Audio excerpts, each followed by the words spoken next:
Hello, I'm Kamla. My guest today is Pete Nix. His film, The Force, won an award at the 2017 Sundance Film Festival. We're going to be talking to him about his film, the making of his film, and why he makes films, because he is the chief storyteller and founder of Open Hood, based in Oakland. Welcome to the show. Thank you. I love the name Open Hood.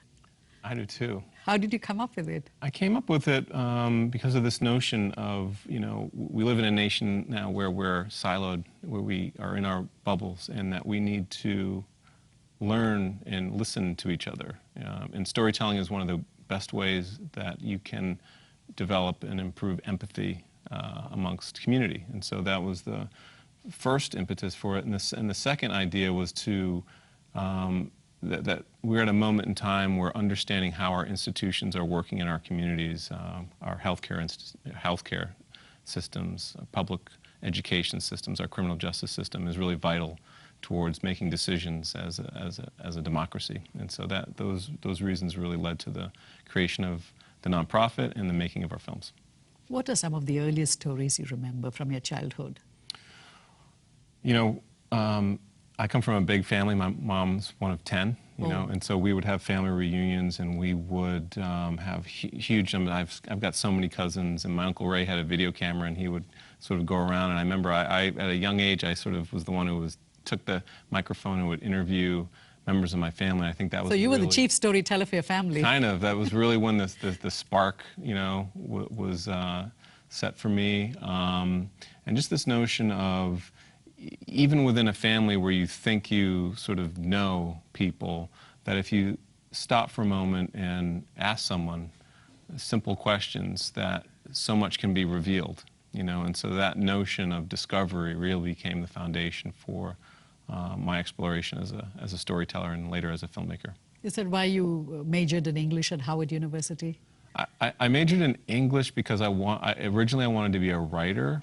And some of my earliest work at Howard was actually around my family, trying to sort of reflect my experiences and what I observed in my family. And from there, I had actually had to pick a minor, and so I picked journalism as a minor, and I had to do a senior project. And for some reason, I had done an internship at this little organization called the Hispanic Link News Service, which was telling the stories of Hispanics in America. Nobody else was really doing it. So it was like a wire service. Yeah, but nobody else was doing it, and it was a kind of a hole-in-the-wall thing, and it was a white guy who had married this woman from Oaxaca, and Charlie Erickson, and it just became syndicated all over the country. So he was very driven by passion. Yeah, nobody else was serving that community nationwide, and so this little tiny news service in Washington, D.C. became syndicated all over the country, and I found the love story interesting between Charlie and his wife, and I found the issue of the voice of Latinos in America, which this little news service was serving, to be fascinating. So I made a little documentary about it. It's my senior project, and that was really when my passion began for nonfiction, for sort of documentary storytelling. And I heard that John Ellis was joining the faculty at Berkeley, and I went from Howard to Berkeley to study documentary film. But there was a gap between Howard and Berkeley. There was a gap, not between graduation and Berkeley. I went right from it, but I did take off several years when I was at Howard because I got in trouble and actually went away to federal prison at the height of the war on drugs.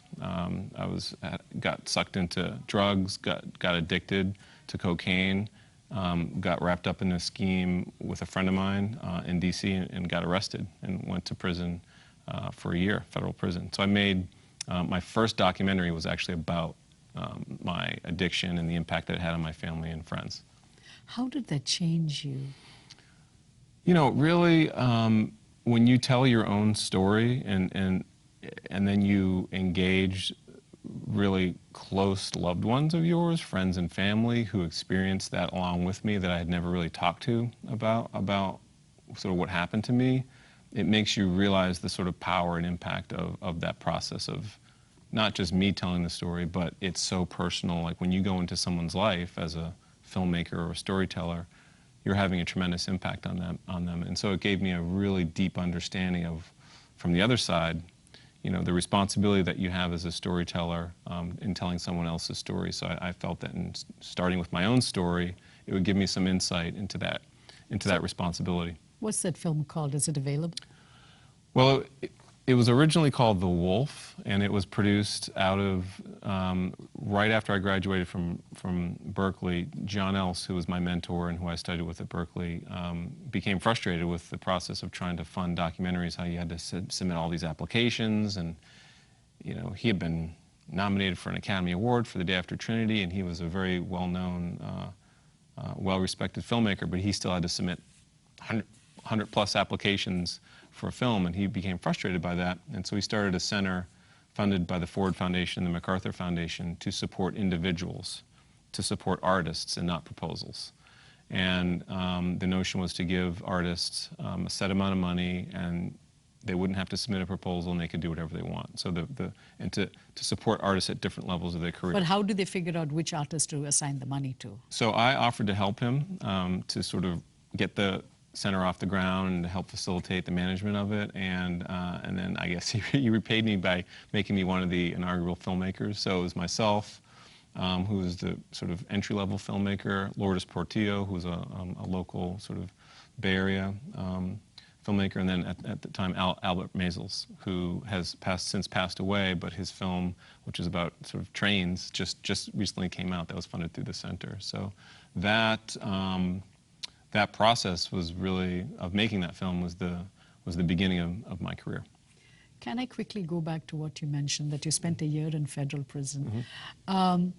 Who helped you? Because when you come out of such a raw experience, Mm-hmm. It's not easy, Mm-hmm. Who helped you?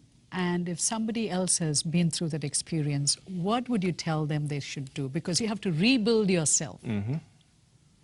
It's a profound question, and it's part of the sort of intellectual inquiry that I'm going through, with not only with my own story, but what it means to all the people I've met along the way. I've met, I'm African American. I grew up in an African American household. I'm mixed race. I was adopted in 1968. My birth mother. Mixed race. Do you know what mixed? My birth mother is white, and my birth father is African American, and they met in Cleveland in 1968, and her family. This was a time when race. It's hard to say that it was worse than it is now, because we're having such a struggle with it now, but it was worse in a different way. And I think in families, particularly with interracial relationships, there was a lot of tension and disagreement over the acceptance of that, and that led to sort of her giving me up for adoption. And then I was adopted by a black family and sort of grew up outside of Boston and ended up going to Howard. And so, my mom was a school teacher. My dad worked for the federal government. He's a clinical psychologist. So I had lots of opportunities. We weren't necessarily wealthy, but they found ways they got me to summer camp and got me a scholarship. They got me to a private school outside of Boston. And so I carried with me through my troubles, once I got into trouble,